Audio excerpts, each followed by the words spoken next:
Silver just exploded nearly 2% higher today, climbing above $82 per ounce. And what's driving this move is something that goes far beyond typical market dynamics. We're witnessing a rotation away from dollar-denominated assets that's happening in real time, and it's pushing investors into safe haven alternatives like silver and gold. If you've been following financial news, you've probably heard whispers about concerns over U.S. policy uncertainty, deteriorating confidence in dollar assets, and a growing flight to safety. But what does this actually mean? And more importantly, what does it tell us about where silver is headed next? I'm going to break down exactly what's happening right now, why investors are dumping dollar assets, and how this could be the beginning of a much larger move in precious metals that could last for months. Let me start with what happened today, February 11th, 2026, because the price action tells an important story. Silver climbed nearly 2% above $82 per ounce, recovering all of yesterday's losses and then some. This rally came on the back of disappointing U.S. economic data and what analysts are describing as deteriorating confidence in U.S. assets. Now that phrase, deteriorating confidence in U.S. assets, is Wall Street speak for something much more serious. It means that investors, including major institutional players, are starting to question whether U.S. stocks, bonds, and dollar-denominated investments are as safe as they've always been perceived to be. When confidence in the dollar and dollar assets starts to crack, even just a little bit, it triggers a psychological shift that can have enormous implications for financial markets. The US dollar has been the world's reserve currency for decades. It's been considered the safest, most stable currency on the planet. US Treasury bonds have been called the risk-free asset. But when you start to see cracks in that foundation, when investors start to worry about policy uncertainty, massive government debt levels, geopolitical tensions, and the overall direction of the US economy, they begin looking for alternatives. And historically, the primary alternative to dollar-based assets has always been precious metals. This is exactly what we're seeing play out right now. The rotation away from dollar assets and into silver and gold isn't just a one-day phenomenon driven by a single piece of economic data. This is part of a larger trend that's been building over the past several weeks, and today's move is an acceleration of that trend. Let me walk you through the specific factors that are driving this rotation, because understanding the why helps us figure out whether this move has legs or if it's just temporary noise. The first major factor is the weak U.S. economic data that was released this week. On Tuesday, we got retail sales numbers for December, and they were disappointing. Retail sales activity unexpectedly stalled, showing that consumer spending, which represents about 70% of the U.S. economy, is under significant pressure. But it gets worse. The GDP control group, which is a component used to calculate gross domestic product, actually fell 0.1%. That's a negative number, meaning economic activity contracted in that measure. When you see consumers pulling back on spending and key economic indicators turning negative, it raises serious questions about the health of the U.S. economy. Now, here's where it gets interesting from a safe haven perspective. Normally, when economic data comes in weak, you might expect investors to sell risky assets and move into U.S. Treasury bonds, which are traditionally seen as the safe haven during economic uncertainty. But that's not what's happening. Instead, we're seeing a rotation into precious metals, which suggests that investors are concerned not just about economic growth, but about the entire dollar-based financial system. They're not just worried about a recession, they're worried about what the policy response to that recession might be and what it means for the value of the dollar. The second factor driving this rotation is what's being described as policy uncertainty in Washington. Without getting too political, because this is an investment channel, not a politics channel, there are real concerns about the direction of fiscal policy, trade policy, and regulatory policy. When businesses and investors can't predict what the rules are going to be 6 months from now, they become cautious. They pull back on investments, they reduce risk, and they move capital to assets that are less dependent on specific policy decisions. Precious metals fit that description perfectly because their value isn't tied to any single government's decisions. There's also a growing concern about U.S. government debt levels. The national debt is now over $35 trillion and growing. The interest payments on that debt are becoming a larger and larger portion of the federal budget. When investors look at these numbers, they start to wonder how sustainable this is. Can the U.S. government continue to borrow trillions of dollars every year without consequences? And if there are consequences, what form will they take? Will it be inflation as the government prints money to pay its debts? Will it be a currency crisis? Will it be a default or restructuring? Nobody knows for sure, but the uncertainty itself is enough to drive some investors toward hard assets that can't be printed or devalued by government decree. The third factor, and this is particularly important for understanding today's move, is the shifting expectations around Federal Reserve policy.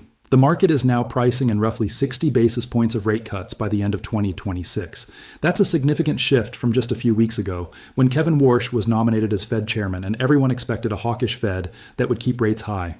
The weak economic data is forcing a reassessment. Even a hawkish Fed has to respond to economic reality, and if the economy is slowing as much as the recent data suggests, rate cuts become inevitable.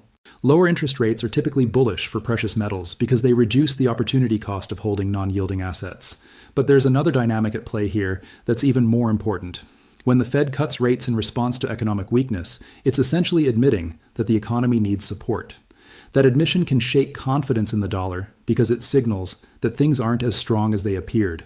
And when confidence in the dollar weakens, investors seek alternatives. Today's rally in silver is partly being driven by this realization that the Fed is likely to cut rates, which both reduces the opportunity cost of holding silver and signals underlying economic weakness. Let me give you some context on just how dramatic this rotation is by looking at what's happening across different asset classes. While silver is rallying nearly 2% today, we're seeing weakness in dollar-denominated assets. The dollar index has been under pressure, stocks have been volatile, and there's a noticeable shift in sentiment. Investors aren't panicking yet. This isn't a full-blown crisis, but there's a clear reallocation happening where capital is flowing out of traditional U.S. assets and into alternatives. Gold is also rallying today alongside silver, which confirms that this is a broad precious metals move driven by safe haven demand, rather than something specific to silver's industrial applications. When both gold and silver rally together on the same day in response to the same news, it tells you that the primary driver is monetary and safe haven related, rather than industrial or speculative. This is important because safe haven demand tends to be more stable and sustainable than purely speculative demand. Speculators can flip from bullish to bearish overnight, but investors seeking safety tend to hold their positions for longer periods. Now let's talk about what makes silver particularly attractive in this rotation compared to other safe haven assets. The most obvious alternative to dollar assets is gold, and gold is indeed rallying.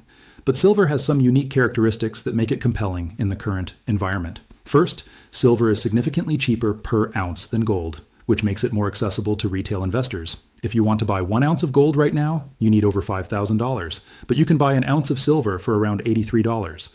This lower price point means that retail investors who are concerned about dollar debasement can participate in the precious metals market without needing tens of thousands of dollars. Second, silver has dual drivers of demand. It's both a monetary metal with safe haven properties and an industrial metal with real-world applications.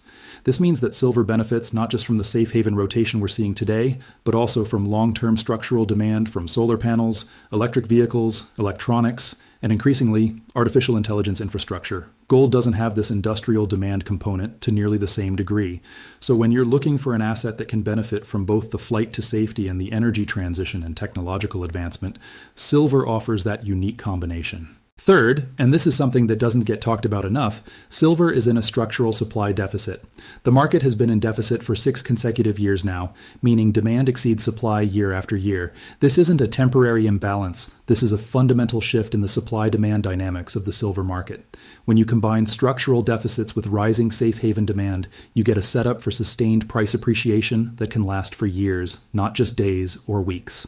Let me share with you what's happening beneath the surface of the market that most people aren't seeing.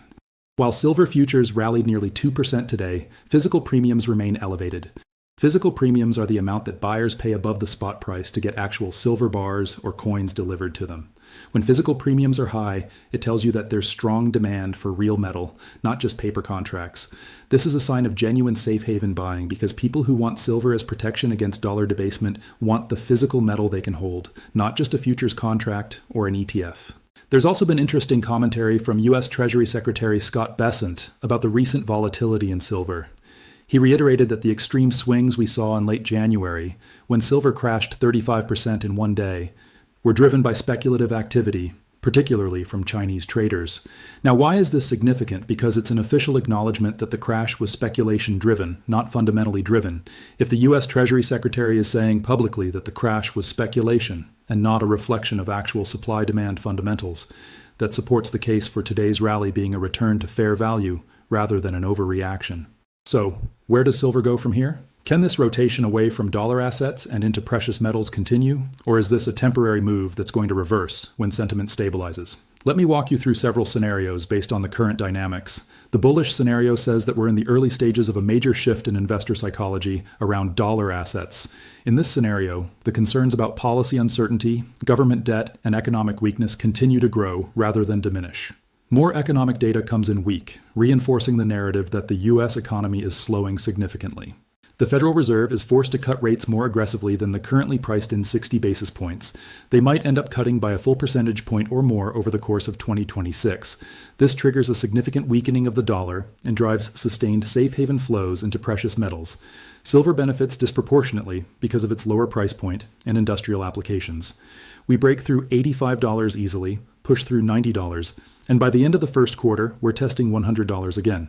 By mid-year, we could be back above the previous high of 121 and establishing new all-time highs as the rotation accelerates.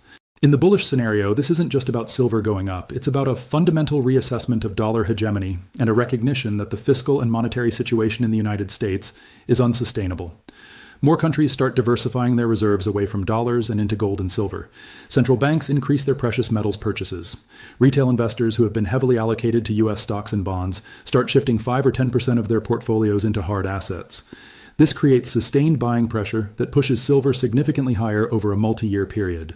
The moderate scenario, which I think has a fairly high probability, says that today's rotation is real, but it's going to be choppy and inconsistent rather than a straight line higher. In this scenario, we continue to see periodic weak economic data that triggers rallies in precious metals like today's move. But we also see periods where the data comes in better than expected, or where the Fed pushes back against rate cut expectations, which causes pullbacks in silver. The overall trend is higher, but it's a volatile journey with plenty of 2 steps forward, 1 step back type of action. In the moderate scenario, silver trades in a range between roughly $78 and $95 for the next few months.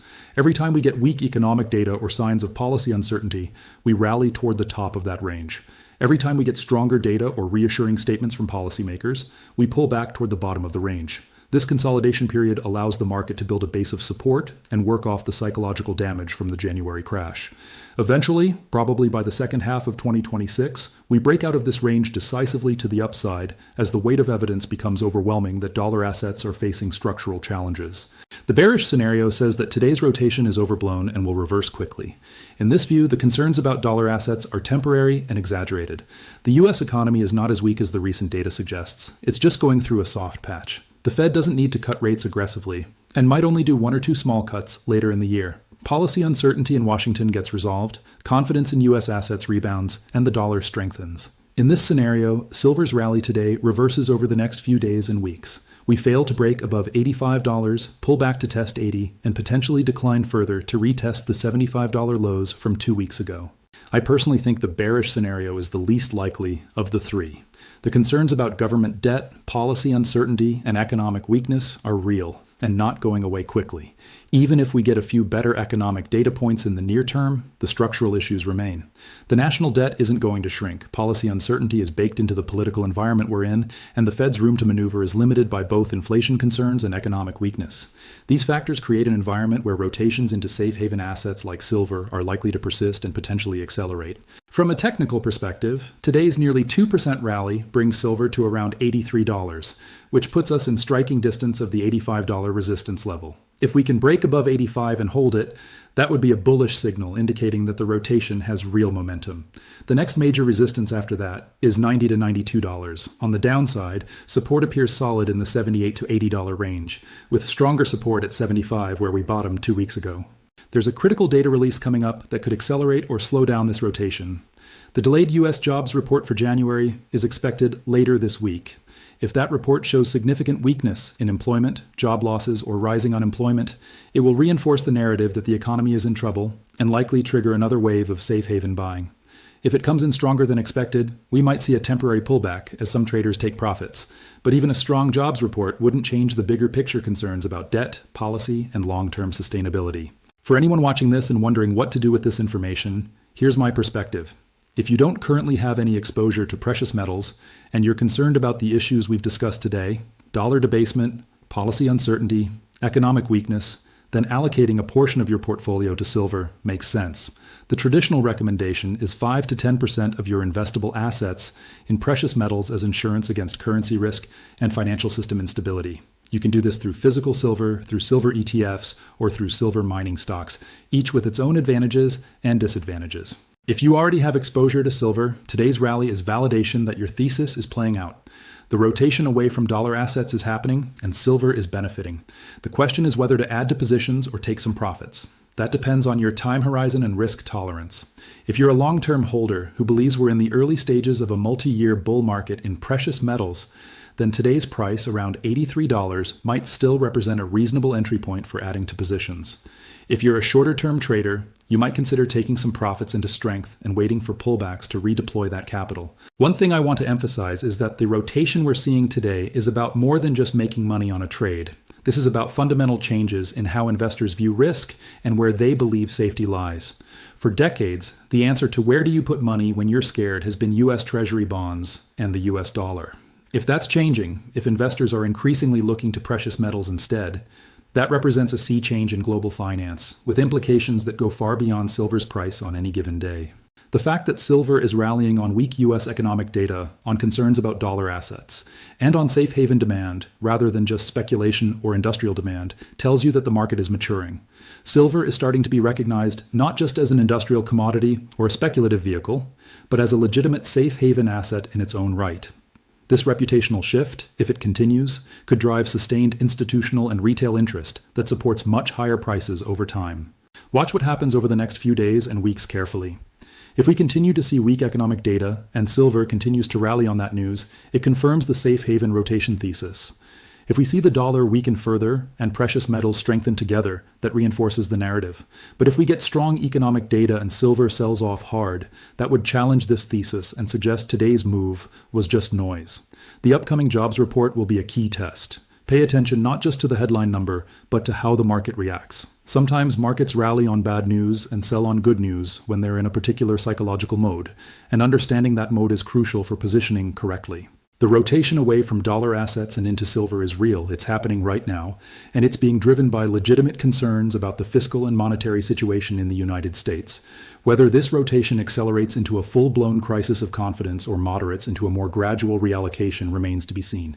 But either way, silver appears to be positioned as a primary beneficiary of this shift in investor psychology. Today's nearly 2% rally is just the latest evidence of that dynamic playing out in real time.